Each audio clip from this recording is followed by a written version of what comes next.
United States of America in the South China Sea, right? This is a minor advancement by the United States of America, and this is why China has not responded brutally, right? Just like how the movement should create a minor advancement, right, to ask for those particular rights, China will not respond brutally, or in a sense, brutally in sense, not respond at all over here, right? And let's understand, right, the idea, giving up democracy is like a concession of giving up Senakaku Islands, giving up the idea of like the one-party hegemony is like giving up the idea of like Senakaku Islands, right? Let's understand they have not lost their bargaining power, because in a situation of international relationship, we give you several precedents in which China has not given major concessions. What are the major concessions? Going out of Arunachal, right, leaving Senakaku, they have not done this, which means that they have the bargaining power, right? And only under the idea of them not having bargaining power, and then only their movement, who's completely idealistic, can revamp themselves, because now China is at the lower end of the power structure, and this movement has the international baggage. But this movement does not have the international baggage, because they have not shown us when, in any precedent, that China has given us any sort of major concession. Next thing, right, they create this division between secession and democracy. We are not talking about secession, we are talking about democracy. We think that for China that both of them are equally bad, right? Tiananmen Square was not about secession, right? Tiananmen Square was about like a bunch of students, right, going out and protesting, right? But still they clamped down on them really horribly. So let's understand that the differentiation does not do them any good, right? Second, right, and this is the most important question in this debate, what would revamp the movement, right? Would a sort of idealism that amounted to nothing, that went on for a really long time, and the media followed it for some time, but then gave up because it amounted to nothing, right? Would that revamp the movement, or something that is realistically, strategically, could be possibly accepted by the state China, right? That people can perceive, right? Like here's the problem, right? The problem is that the state, right, can give this minor concession because they do not want us. They do not want like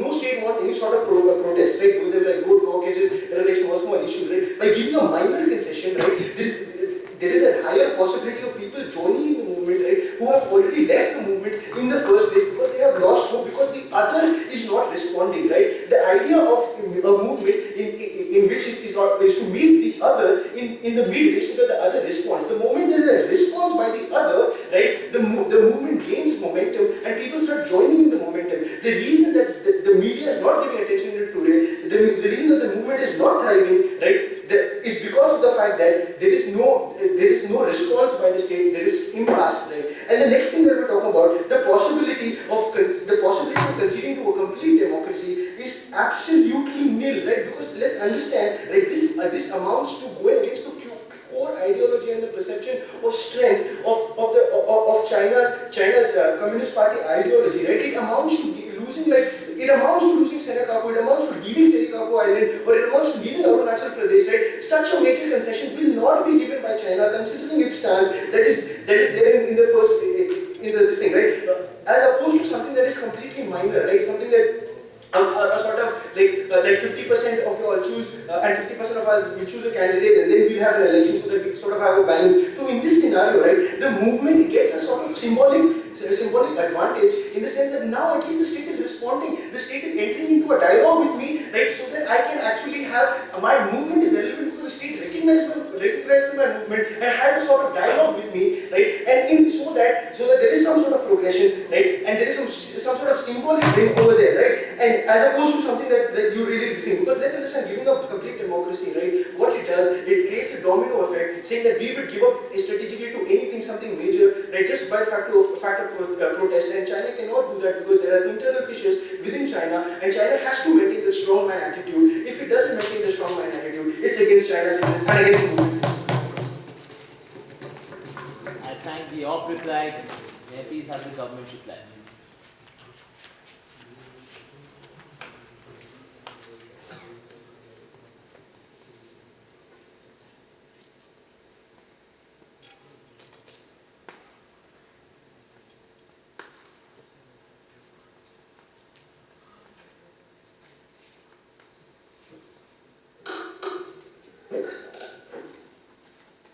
I'm going to talk to you about three things. First, give me a minute count. Okay.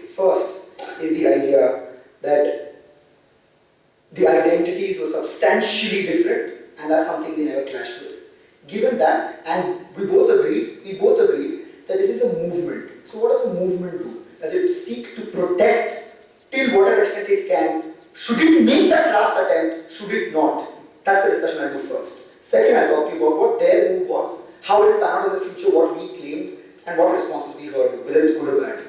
But finally, I talked about our move and what we were seeking to achieve. But before that, on the new matter that came in about like China won't screw with us because they don't have the incentive to, we attacked this from the first speech where they said no, they don't look for regional development. The idea of China is nation before individual, which means your idea that they won't double tax it is a lie, because they will tax it even if Hong Kong's economy doesn't do well. If it means they can funnel that money into China, they will do it. So that's the response to all the new matter that came in the last 2 minutes of your speech. But firstly, we argue that these identities are substantially different, right? And they never attack this. How do we do that? History was different, culture was different, people have come to the roots, your economic beliefs are different, right? So we think at the point at which you have two choices, sit down and agree as a movement or to keep fighting for an identity which is substantially different, we think movements will take the latter course. But on the idea of what was their suggested move, what's a minute?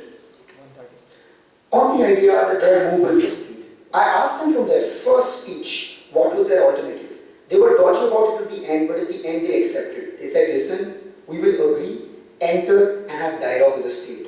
Lord, China would have dialogue with you because China doesn't have dialogues, because China is not open to dissent from the base state.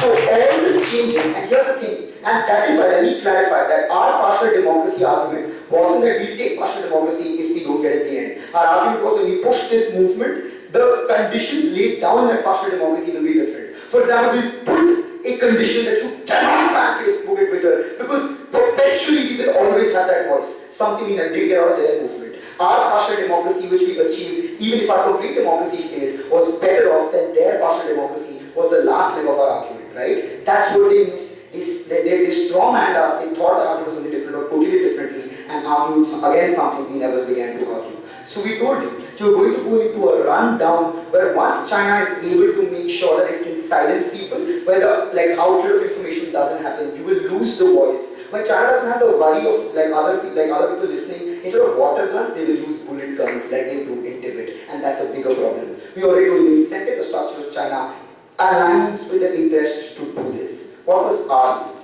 We gave you 3 reasons for why China won't react badly. They attacked only one. First reason we told you, media, right? What's crucially different between Hong Kong and previous movements was the presence of social media and media. They didn't argue why that's not good enough reason, because previously we used to get to know about stuff far later. Today when people see it, the international fervor to act against China will be much more than previously. Secondly, we argued stakeholders, because so much of the big corporations will be stuck in Hong Kong, like the big banks of America. They will force America to react, right? Because people of Hong Kong will say, we will jam Hong Kong, we will occupy Central, which means companies can't work. So the stakeholders in Hong Kong are international in nature. All conflicts they pointed out, there was no international stakeholder. Finally, we give you the idea that there are other political conflicts where China isn't performing as well as it used to. Your argument can't be that they're performing well enough. The argument is they are not performing as well as they used to, and hence we told you China's on the back foot. It cannot do abhorrent harms. To which the main comes and agrees. We agree that the harm won't be as bad as previous. So they understand this. According to Green's speech, now they will continue to use water guns, right? At which point we finally ask this last question.